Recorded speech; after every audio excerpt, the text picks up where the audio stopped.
For almost a year now, Ronald had been waking up in the morning, taking a photo of a beautiful woman in an evening dress from the bedside table and looking at it for a few minutes. He then says, "Well, Linda, another day has come without you. Wendy and I miss you so much." He couldn't accept the idea that his beloved Linda was gone. They met when they were both 18. After entering the same course at medical school, they fell madly in love at first sight and never parted again. Both of them came from humble backgrounds, and both of their mothers brought them up alone. So at the end of their first year, they quietly got married, inviting only their mothers and classmates as witnesses. Ronald, realizing the responsibilities of being a husband and a family man, got a part-time job as an orderly. During the day he studied, and at night he went to the central hospital 3 times a week.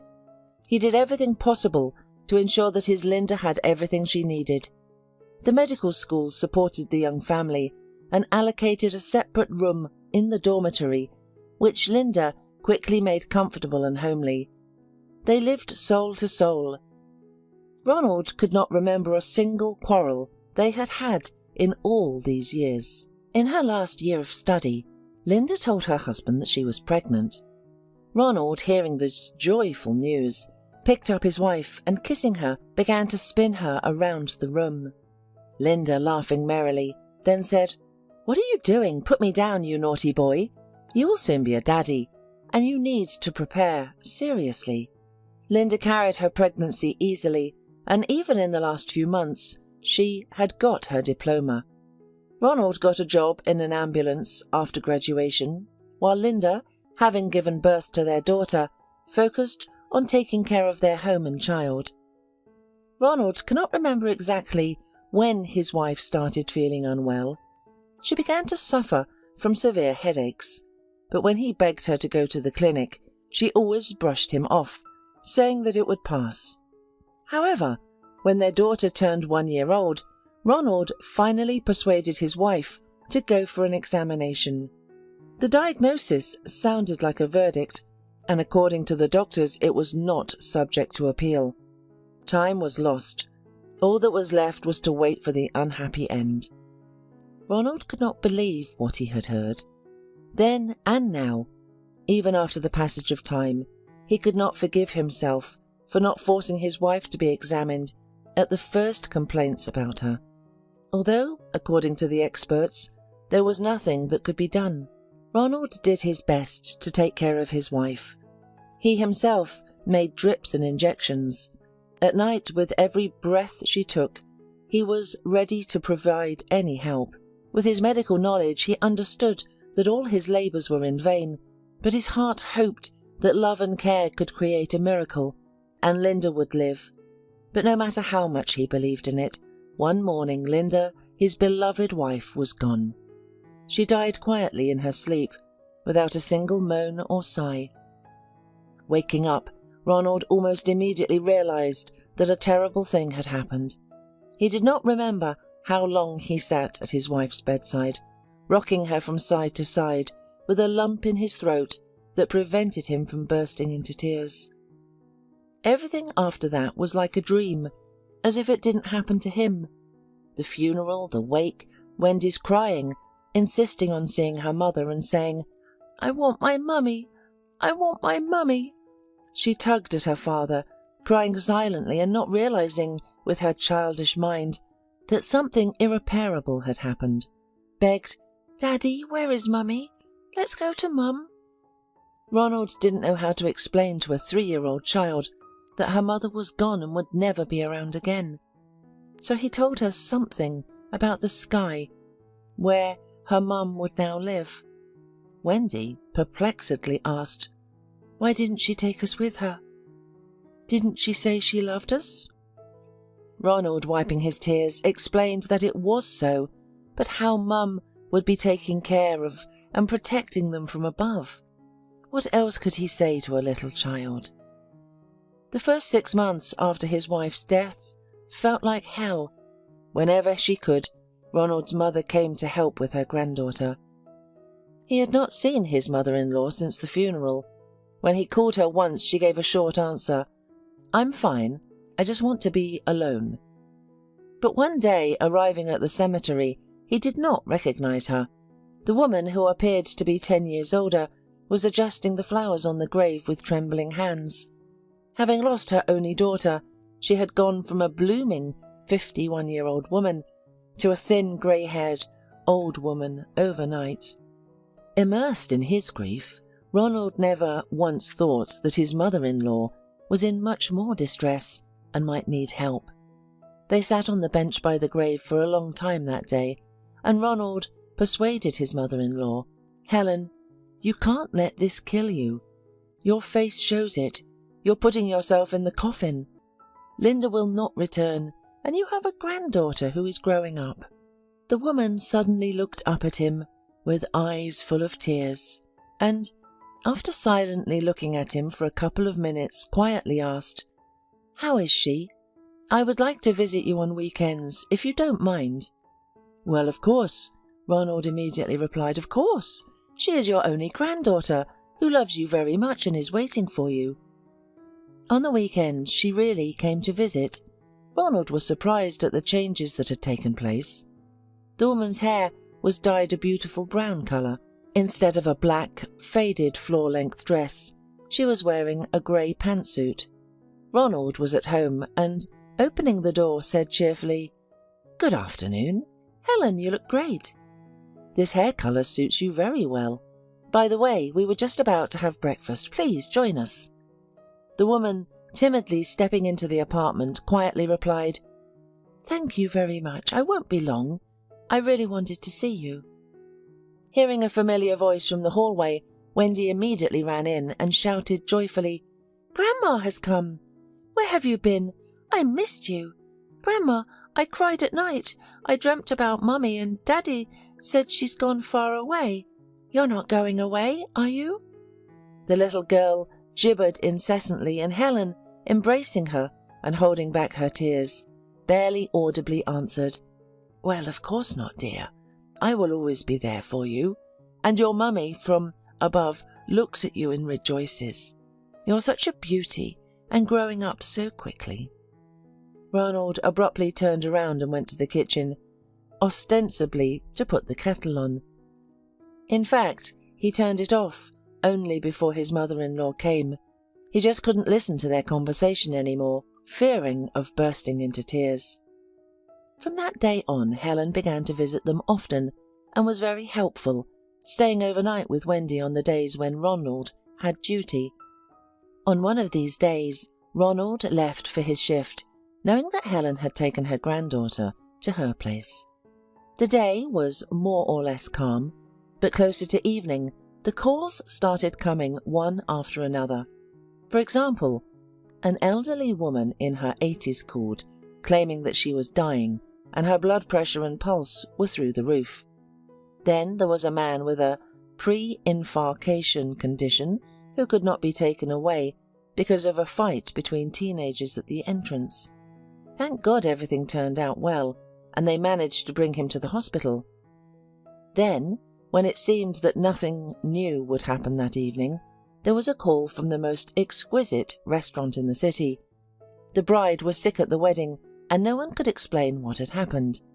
The ambulance driver smiled wryly and, getting behind the wheel, said, "Well, let's go and see where the richest people in the city go." "Yeah, we will," said the elderly paramedic angrily. "Someone is always getting beaten up at weddings. The bride or her guests can also be sick from too much alcohol on such an important day. Trust me, I've seen all kinds of newlyweds.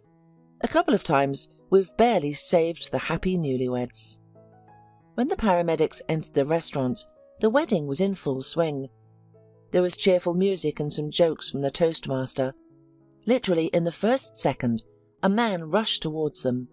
Judging by the flower stuck in a special buttonhole on the lapel of his jacket, it was the groom. Ronald immediately disliked him.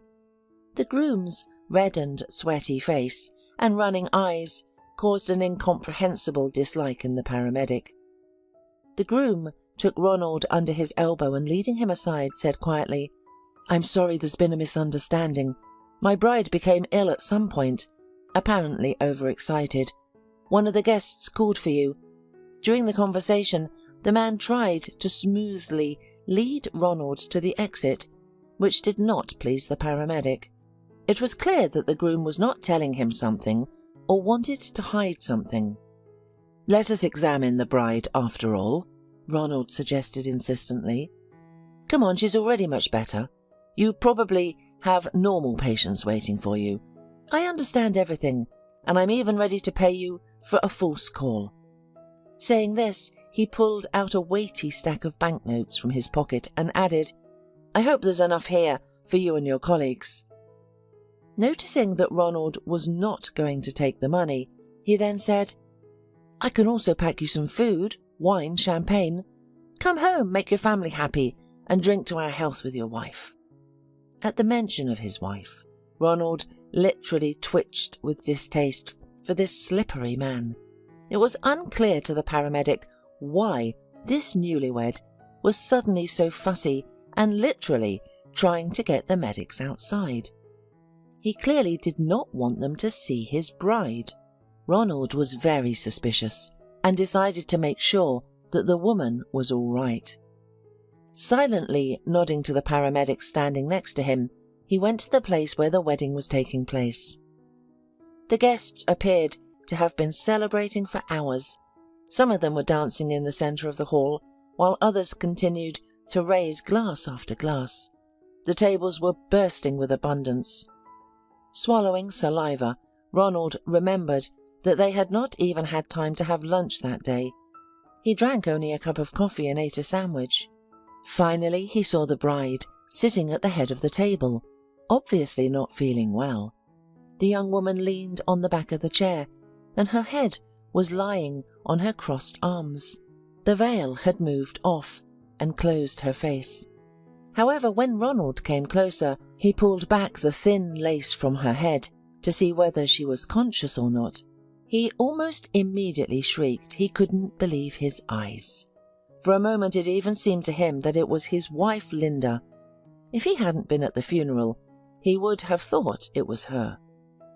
After standing for a few seconds, it became clear that, of course, it was not Linda, but the resemblance was striking.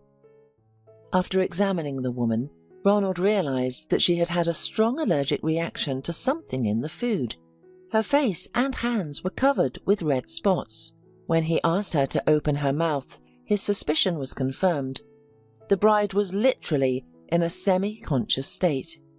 Any delay could lead to swelling of the larynx, and if not treated in time, even death. Noticing that the bride had opened her eyes, Ronald asked, "Are you allergic to any food? What did you eat today? You probably have an allergic reaction to some food. Has it happened before? Maybe to fish, citrus, nuts, or mushrooms? What have you eaten today?" The girl answered in a low voice, "Yes, I'm allergic to seafood, but Tony, my husband, said he warned the chefs."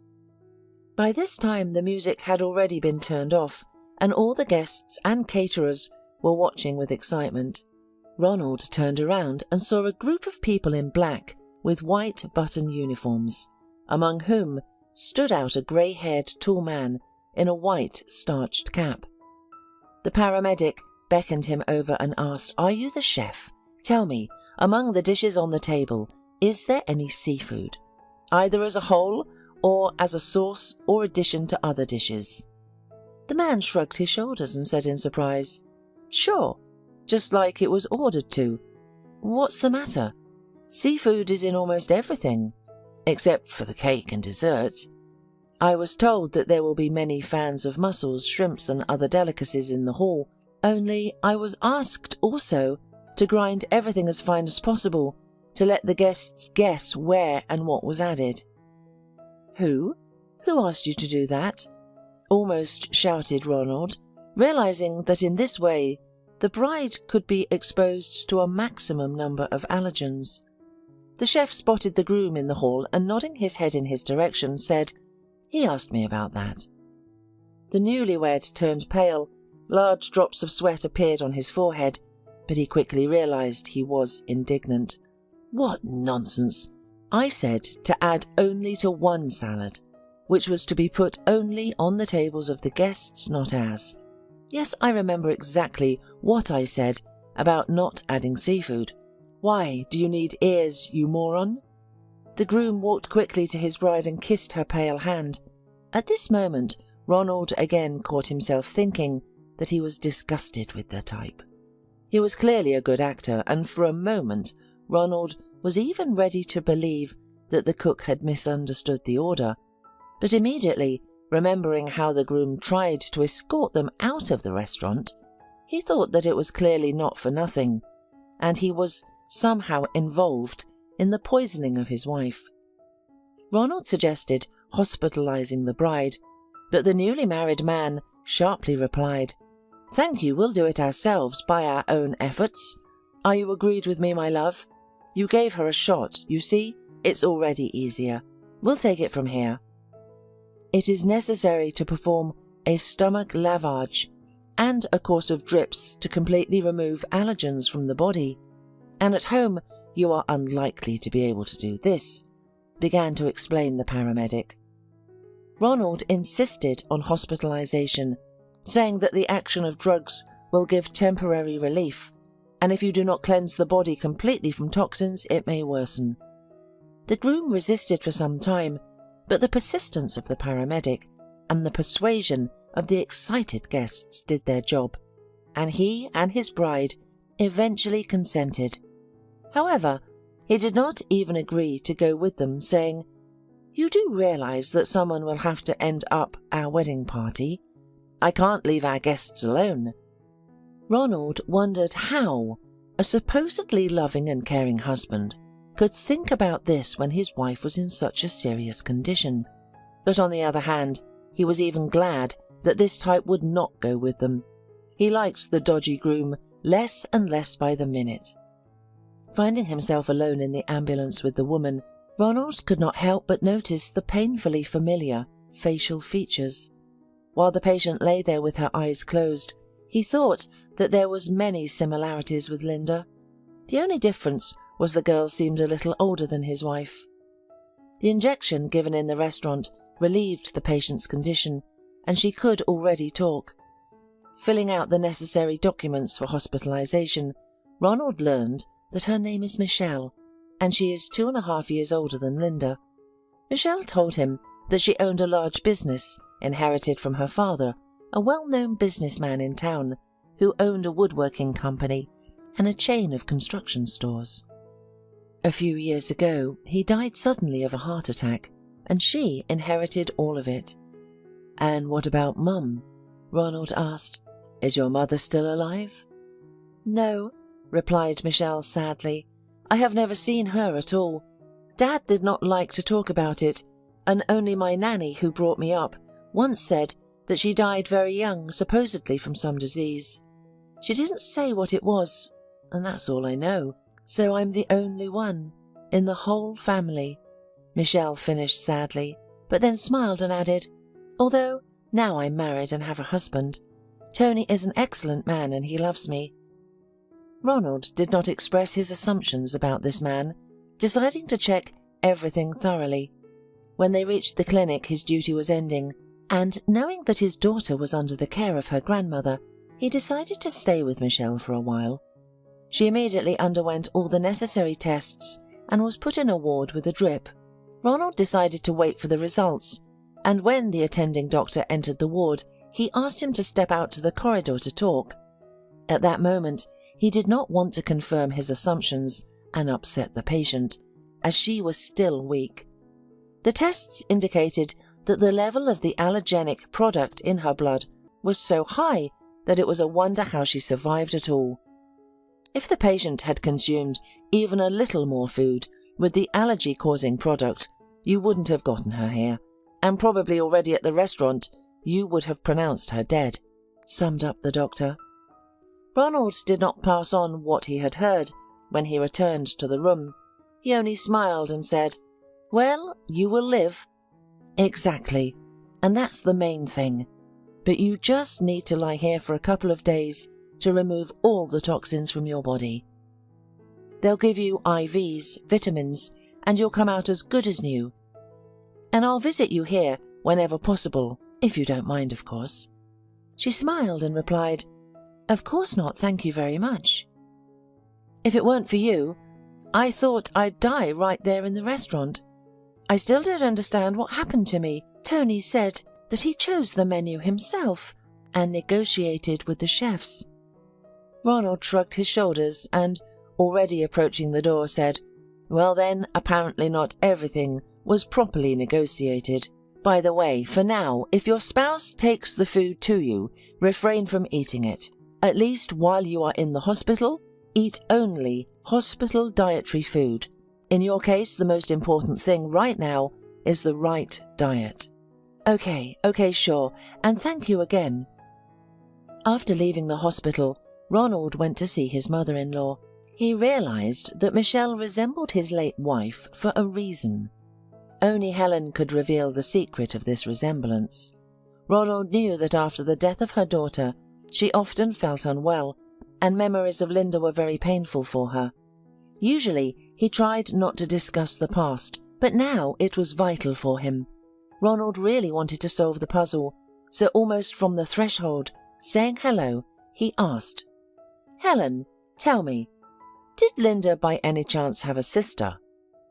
The woman looked at him fearfully and, sitting down on a chair, answered somehow uncertainly, "What are you saying, Ronald? Where would she come from? You know that Linda was my only child. Please, let's not go back to this topic. Let's go and have some tea." She put the kettle on, but Ronald, seeing that something had frightened the woman, decided not to retreat. "Just today, on a call, I met a girl very similar to Linda," he said, carefully watching his mother-in-law's reaction. She was tense, obviously worried, as evidenced by her hands that were not in place. She was smoothing the tablecloth. Then she started going through the candies in a vase on the table. Ronald did not take his eyes off her and started talking again. "In the first few minutes, I even thought that this was my Linda revived. But then I realized that this was an entirely different woman, only very, very similar. And as it turned out, a few years older. By the way, her name is Michelle. How is this possible?" At that moment, Ronald saw tears streaming down the woman's cheeks, and fearing for her health, he quickly fetched some sedative drops from the cupboard that he had given her a couple of times before. She took the medicine with a trembling hand. Ronald said that it was very difficult for her to start a conversation, but he was ready to wait as long as it took just to find out the truth. For about 5 minutes, Helen sat silently, folding her hands in her lap, and then quietly began to speak. "Once upon a time, I came to this city from the countryside. My parents died in a car accident when I was not yet 5. I was raised by my grandmother. After graduating from school, I dreamed of going to a college, but life took a different course. That year, when the last bell of school rang for me, my grandmother became very ill and went blind. Of course I could not leave her, so I got a job on a farm and stayed in the village, saying goodbye to my dream of becoming a teacher. For 2 whole years, from dawn to dusk, I worked in the cowshed, and then all night long I was on duty at my grandmother's bedside. At the time, I thought it would never end like that. And then I buried my only close person and was left all alone. There was nothing to keep me in the village anymore, so I went to the city. It seemed to me that life here was much better and easier, so I decided to start from scratch. When my granny was still alive, having learned about my dream to leave, she wrote a note to some very distant relative with a request to help me if possible. Right from the train station, I went to the address on the back of the note. I wasn't certain if this person still lived there, but I was lucky. Mary, whom I had a hard time finding, immediately agreed to help me and even sheltered me for the first time. At that moment she lived alone. Her husband had died and her 2 sons were military men serving in different parts of the country. Mary worked in a well-to-do family as a housekeeper, and after a few days she arranged for me to stay in the house of a businessman. The cottage was big and beautiful. I had only seen such houses on TV before. And the family consisted of only 3 people, very kind and completely simple in communication. Mr. and Mrs. Griffin and their little daughter immediately became dear to me.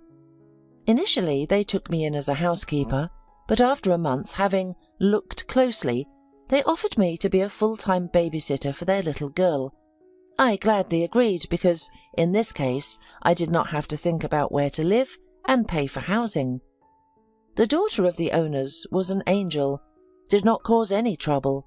Mr. and Mrs. Griffin treated me very well, and I tried to do everything perfectly. They became like family to me. Mrs. Griffin treated me not as a servant but as a friend. We often, in the evenings when Mr. Griffin was at work, drank tea and chatted about everything. On one such evening, Mrs. Griffin, smiling enigmatically, said, "Helen, I went to the doctor today and found out I'm pregnant again. I want to make my husband happy. He has wanted a son for a long time." I was pleased with this news and prayed that God would give them a boy. Helen was silent as if remembering that time. Ronald poured a glass of water and handed it to her, and she looked at him gratefully, took a sip and continued. Mr. Griffin then, of course, was thrilled to learn such news, surrounded his wife with increased attention and care.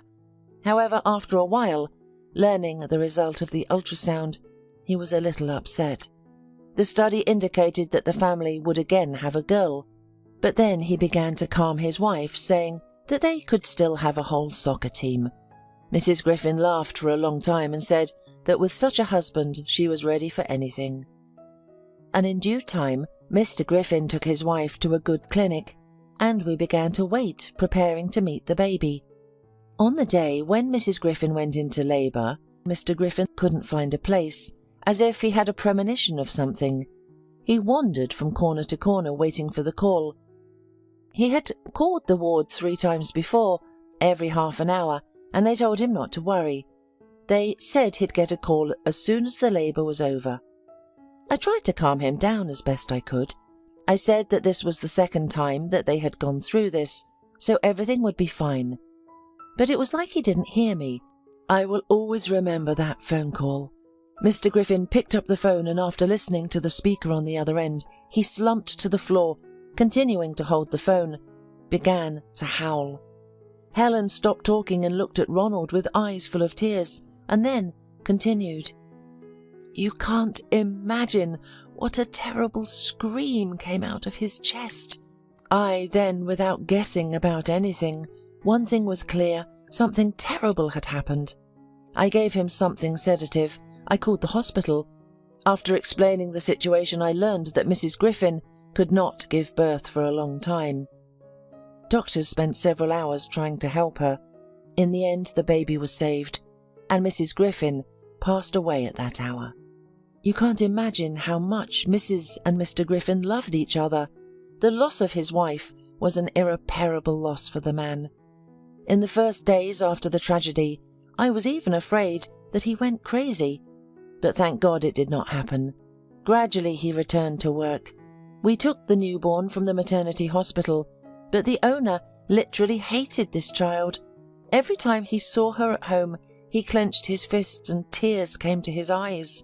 Sometimes he called the little girl a monster who killed his wife, or angrily said that he'd rather his wife had survived than the little girl. And once, a couple of weeks after his wife's funeral, he said that he intended to give the newborn to the orphanage because he didn't want to see her in his house. I cried all the next night. I felt so sorry for the innocent child. The girl was very much like Mrs. Griffin. Apparently, it reminded the owner even more of what had happened. In the morning, I tried to persuade him again, but realizing that he would not change his mind, I asked him to give the girl to me. Ronald did not even notice how he took a glass of water from the table, brought by his mother-in-law, and took a few greedy sips. His mouth was dry from excitement. He could not believe what he had heard. But Helen could no longer stop and continued. I then begged to provide the opportunity to know motherhood. I even told him that after school, meeting with a young man, got pregnant but had a miscarriage, as a result of which the doctor said that I could not give birth. Mr. Griffin was so angry with the little girl that he did not hesitate to say that the main thing for him was not to have this girl in his house. I was surprisingly quickly formalized guardianship over Linda. That's when I gave her that wonderful name. Leaving the house of a businessman with a child in my arms, I promised her the best mother, and I made him promise never to think of us or look for us. He said he'd be happy to do that, and that's the way it's been all these years. I never saw him or Linda's older sister again. I raised Linda alone. I was happy when you got married and gave birth to my granddaughter, and then my Linda was gone. That's how she was given to me by God, and taken away ultimately, Helen said, and tears ran down her cheeks. Ronald sat thinking over what he had heard. It turned out that the bride from the wedding, saved by him, was an elder sister of his dead wife. From the first moment he saw her there, in the restaurant, he realized that this could not be a mere coincidence, and now it had been confirmed. The girls were sisters who did not know of each other's existence. Leaving his mother-in-law's house, Ronald sat on the bench outside for a long time and thought about his wife. He was sorry that all this became known after Linda's death. She, poor thing, had never learned that her older sister lived in the same city. Deciding not to delay and tell Michelle everything, he went to the hospital the next morning. By a strange coincidence, while he was waiting for the bus, his gaze was attracted to a couple kissing in a parked black car. The man's face seemed familiar to Ronald. What was his surprise when the yesterday's groom from the restaurant got out of the car? He no longer resembled a fussy, with running eyes, spouse of the poisoned woman. He was a sweet-tempered man, hurrying to open the door in front of a beloved woman. A young, long-legged blonde, who resembled Michelle in no way, sprang out onto the sidewalk. The lovebirds were kissing without shying away from anyone, and cooing merrily about something. The girl was literally hanging onto her bow, wrapped around his neck. Ronald was shaken to his core. What a scoundrel this Tony had turned out to be. No sooner had the wedding made a stir than he managed to put his wealthy wife in the hospital and began squandering money on young beauties. Now, Ronald had almost no doubt that this rascal had married for calculation and, having poisoned his wife, hoped to seize all of her fortune. After watching the couple in love at the door of the expensive restaurant where they had entered, Ronald drove to the hospital to visit Michelle. He hadn't decided whether he would tell her about what he had seen, but he would definitely tell her about her sister and her life. When he opened the door to her ward, he was surprised to find an old woman asleep in Michelle's place. Ronald quietly closed the door and went to the resident's room. The attending physician was sitting at the table and wrote something. Upon recognizing Ronald, he greeted him and said, "Sorry, I was unable to stop your ward. She started feeling better and insisted on being discharged. She tried calling her husband for a long time, but unsuccessfully. She took a cab and left." "Doctor, please give me her address," Ronald begged. Seeing his colleague's bewilderment, he tried to explain as quickly as possible. "He has an affair with another girl. I'm certain that everything happened at the wedding was not a coincidence. I'm afraid he will try and get rid of her again. Please give me her address." After a brief moment of thought, the doctor wrote the address on the piece of paper and handed it to Ronald with the words, "Only as a colleague to a colleague, and please don't do anything foolish there. And if you do, call me. My phone number is below the address."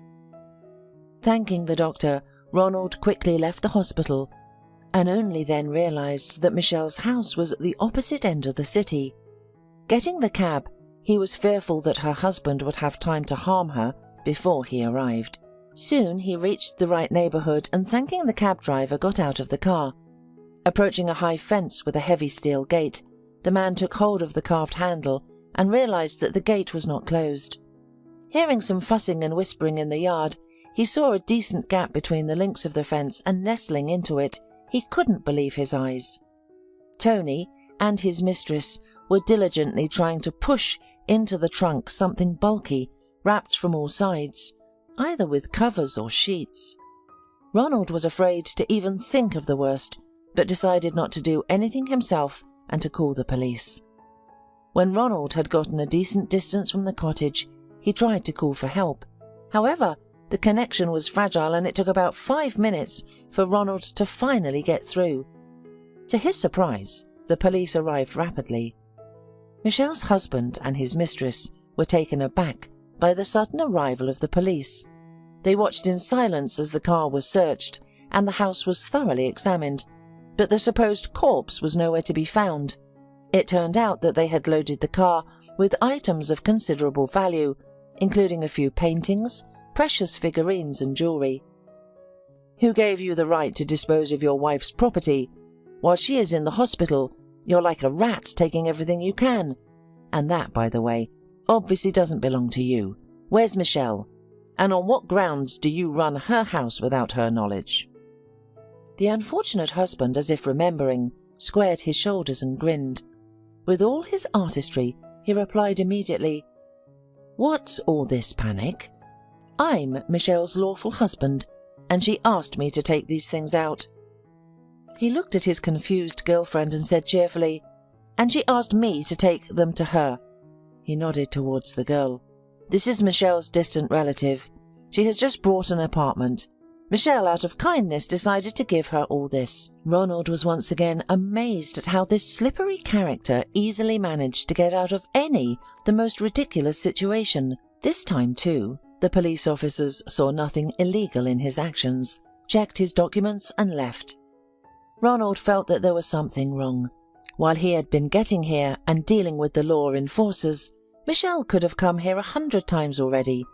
The attending doctor heard that she had called a cab to this very address. There could be no doubt Michelle was here, and those scoundrels had done something to her.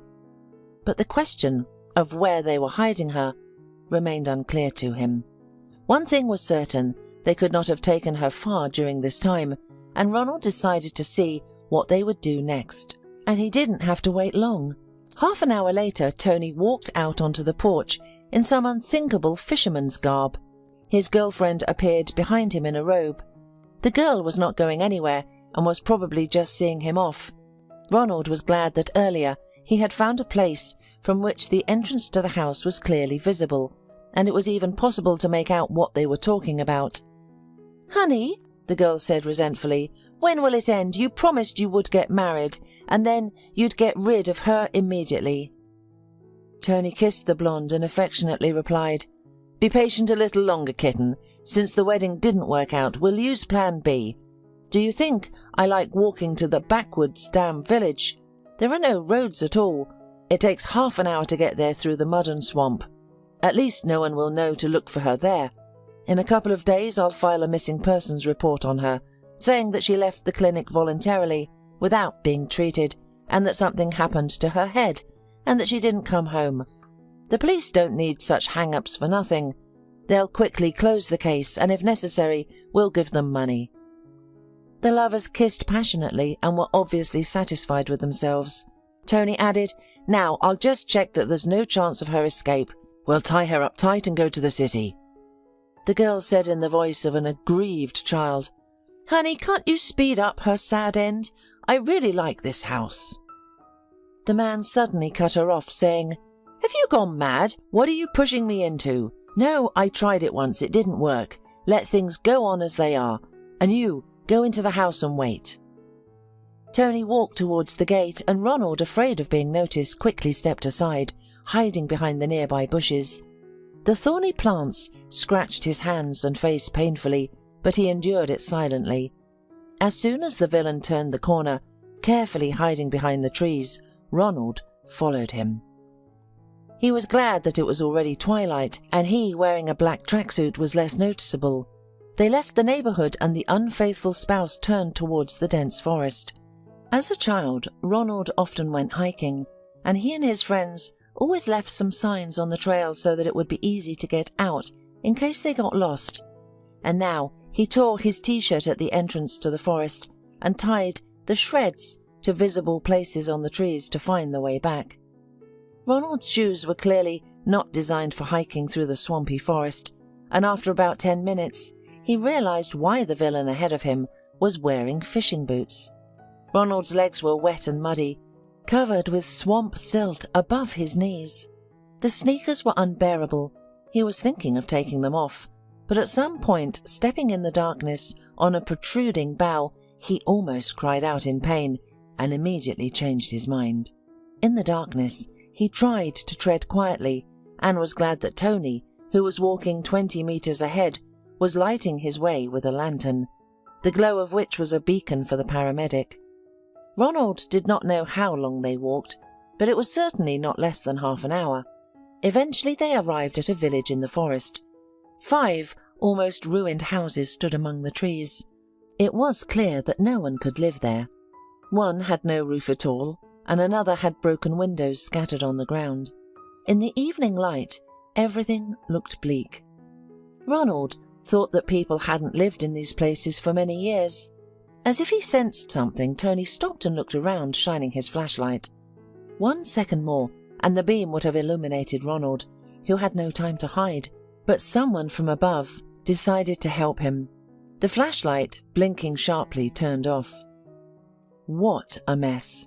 The road is not visible, and now this misfortune. Tony swore angrily. It was heard as he spat and began to rustle in his backpack. In a minute he took out another flashlight and switched it on. Then he headed for the smallest hut, shriveled from time. The door of the hut hung literally on one hinge. One window was a black hole, and the other was covered with grey cardboard. Ronald began to look for an opportunity to see what was going on inside, and this time he was lucky again. At the ajar window, one corner remained uncovered, and he nestled against it. What he saw shocked him. Michelle was sitting on the dirty floor, leaning against the wall, trying to say something to Tony, but the gag that tightly covered her mouth made it hard to understand her. Her rogue husband, pulling out a rope from his knapsack, began to speak with hatred. "Why are you making noises? I'm fed up with you. Did you really think that I could love such a grey mouse like you?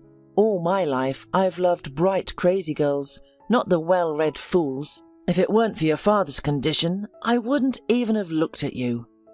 Michelle tried to twitch weakly with her bound hands and kept up her attempts to utter something, but all was in vain. "Don't move. Nothing will save you now. Quietly, without disturbing anyone, you'll die here, and I, a grief-stricken widower, will inherit all your money legally. But rejoice, you'll sleep forever in the lap of nature, amidst the singing of birds, oblivious to predators, unless of course they find you before you die." Ronald didn't know what he should do. On the one hand, he wanted to tear this scoundrel right here on the spot. On the other hand, he realized that he would never do it, but he definitely needed to punish the villain. Ronald began to think about what to do. It was necessary to catch Tony red-handed, otherwise he could slander him and Michelle.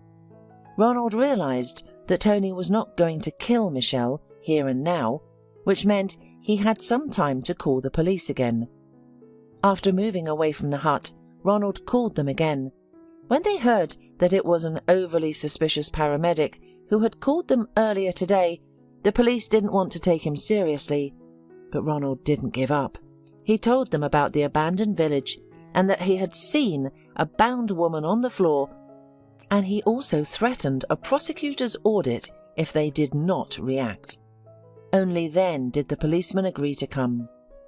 Ronald literally ran after the policeman, finding the right way by his marks. When he came out of the thicket, they were already waiting for him. Ronald waved to them and led them to the abandoned houses, telling them everything he had seen. Already on the approach to the crime spot, they met a surprised Tony. He was shocked and did not know what to do. When the police announced that they were here because of the information about the kidnapping, Tony laughed hysterically, apparently turning on the actor again. "What kidnapping? What are you talking about?" he began in a trembling voice. "I was just going to the woods to relax. Is that forbidden now?" Ronald looked at him with hatred and hissed, "Uh-huh. Relaxing at night in the woods? I hope you didn't give your wife another horse dose of poison. Ronald clenched his fists, trying to restrain himself from hitting this scoundrel. Tony felt the power of his hatred and decided to keep silent, saying nothing more. So, in complete silence, accompanied by police officers, they reached the house where Michelle was hidden. The woman looked very pale, even in nightlight, and Ronald was afraid for her. When the captive's hands and feet were untied and the gag was removed, she looked at Ronald with tears in her eyes and whispered in a barely audible voice, "Thank you so much. You saved me again. Thank you." "You're welcome. It turns out that you are not a stranger to me, in the truest sense of the word. But we'll talk about that later. Currently, you need to be taken to the clinic right away," Ronald replied, helping her up. However, as she staggered, Michelle almost fell. Looking around, he turned to the policeman and asked, "Guys, can you please help me carry? I'll try to build something like a stretcher." They nodded, and Ronald quickly made something like a stretcher out of sticks and some old rags. One of the policemen fastened handcuffs on Tony's hands, ignoring his indignation, and ordered him to go forward. Ronald and the second policeman took the stretcher on which Michelle was sitting and walked, orientating themselves by the lantern of those ahead of them. Surprisingly, they reached the entrance to the neighbourhood quickly enough, where ambulances and police cars were already waiting for them. Tony was trying to prove his innocence to the policeman, but they said something strict to him, and he sharply shut up and climbed into the open door of a special vehicle with bars. One of the policemen who helped to carry Michelle approached the ambulance, in which the poor captive was already laid down.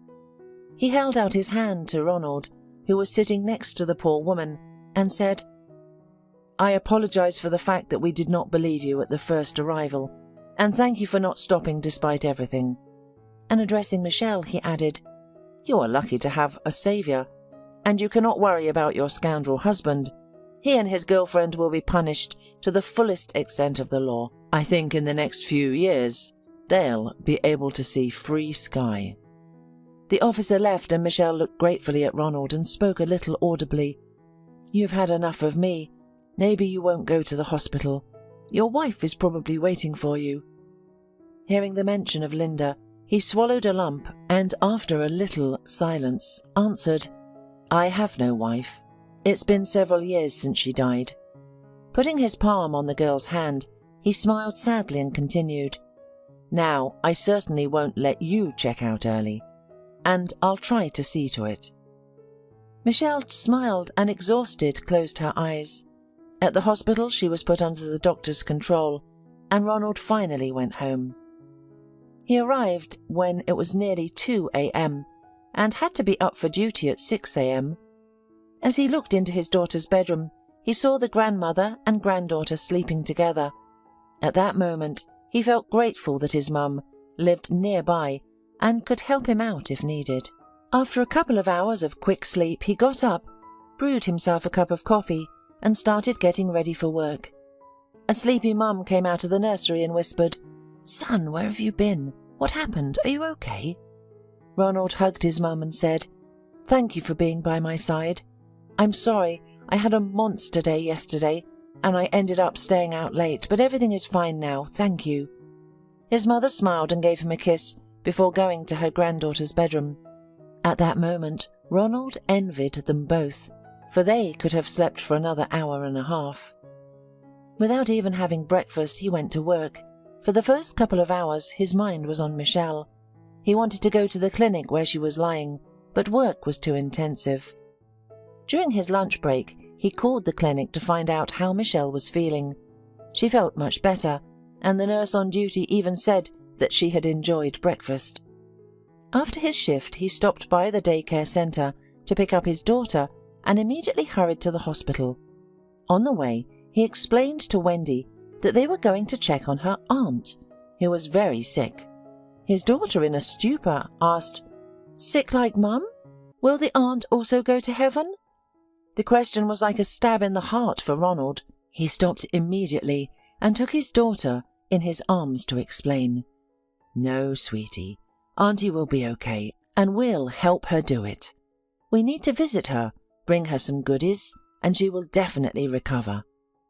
The daughter looked at him slyly and asked, Let's buy her my favourite cake, and she will get better right away, you'll see. Ronald laughed. After buying flowers and a cake, they came to the ward. When Ronald opened the door, the doctor stood next to Michelle's bed and scolded her. Hearing the sound of the door opening, he turned around and indignantly said, Ronald, only you can stop her. She came back here again yesterday, and now she cares only about her business and doesn't give a damn about her health. As if giving way to the visitor, the doctor headed for the door, saying menacingly, Talk to this stroppy girl.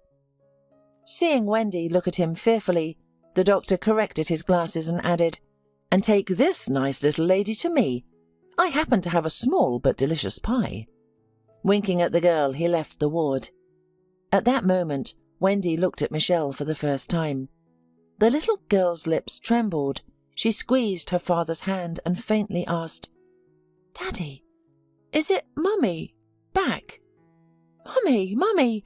She rushed to Michelle, who was sitting on the bed in bewilderment, and pressing herself against Michelle's chest, began to sob. She cried and through her sobs kept saying, Mummy, don't leave us any more. I feel terrible without you. Michelle, being in shock, automatically stroked the girl's head. Looking at Ronald with a questioning look, she saw that he was also in shock, but gave her some signs. At that moment, the nurse who came in, realizing that it was necessary to calm the child, managed to distract her, and talking about something in a whisper, took her out of the room. As soon as they were alone, Ronald told Michelle about her sister, her mother's death, and her father's decision to get rid of Linda. Then they sat and cried as Ronald talked to her about how he had met her sister, how they had loved each other, and how she had suffered before her death. Several years passed. Michelle became an integral part of the lives of Ronald and little Wendy. The man who loved his dead wife fell in love with her sister, and Michelle responded with reciprocity. But having not an excellent experience of marriage, for some time she refused to marry, although Ronald proposed to her several times. Well, it is possible to live independently of the stamps in the passport, she used to say to Ronald. But when she informed him that she was expecting a child from him, he categorically stated, So what? A son will be born without a father? Or maybe you don't like the fact that your husband will be a simple paramedic? He playfully, sternly began to step on Michelle, and she jokingly waved her hands and laughed. I agree, the happy woman said, wrapping her beloved's arms around him. A year later, in a cottage community outside the city, while the parents were at work, two happy grandmothers fiddled with two twins, and Wendy helped happily as a caring older sister, now and then wiping the boys' noses.